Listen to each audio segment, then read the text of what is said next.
Hi guys, NATO here. I am in Bedford, Iowa, which is in the county seat of Taylor County, Iowa. Taylor County was named after President Zachary Taylor, and Bedford, the beautiful city of Bedford, was first lots were sold on July 4th, 1853. The lots were sold for $10 to $20 per lot. The name of the city of Bedford, there's a dispute on the origins of the name.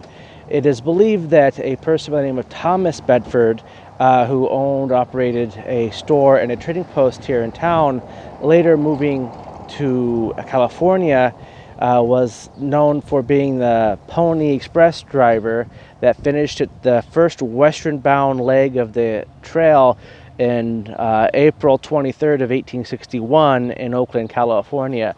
The other possible origins of the name Bedford come from Bedford, England, Bedford, Indiana, and Bedford, Pennsylvania, where some government officials for the state and the surveyors were also possibly from. It is known that when the post office was first located here on June 30th of 1855, the community was still known as Grove. But by June 24th of 1856, the name of the town had been changed to Bedford. A couple of really interesting things about Bedford is that it is the fourth least populated county in the state of Iowa. The county courthouse here behind me was completed in 1893.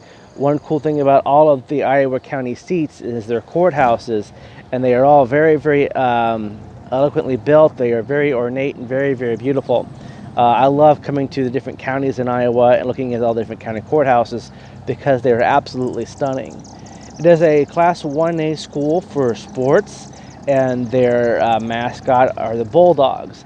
They have been good throughout the latter half of the 20th century and have shown some strength in their athletics in the early 21st century. Bedford is actually a really, really nice town. It's not very big, obviously, but it has all the same functions you would come across anywhere else in Iowa. It has its Civil War monuments dedicated to its fallen sons and husbands and brothers through the U.S. Civil War from 1861 to 1865. And they have a brilliant monument here that for those soldiers here.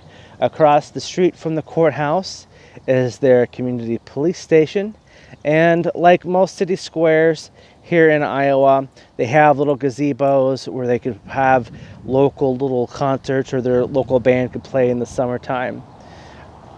I don't really know a whole lot about Bedford and Taylor County. I have driven through here a couple of times, but the city square, I've seen some of the other city squares I've come to, they still have a fully developed square, to where in Bedford, not much of a really city square exists anymore.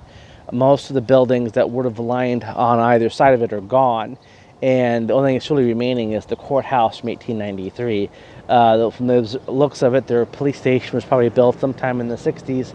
There is one really cool old house back behind me here, back on the other side of the gazebo, which from the construction of it and the design looks like it was probably built in the early to mid 1800s. So it seems like a lot of the commerce for Bedford has since shifted along Highway 2, which is the main highway that comes through Taylor County.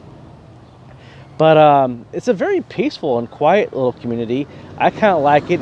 The streets are brick in a few areas, and from what I understand, it's actually really, really cheap to live here, even by Iowa standards. But they still have really anything you would need here, and you're really close to I-35, so you're getting up to Des Moines, Minneapolis is really quick, Kansas City, and then hopping on 435 to go across Missouri to St. Louis would also be equally easy to do.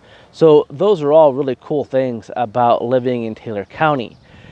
Other than that, that's kind of really it for this video. There's not a whole lot going on as far as activities that I can see. Look for the birds. The birds are awesome. Anyway, guys, that's it for Taylor County and Bedford, Iowa. I hope everyone's doing well. Until next time, peace out.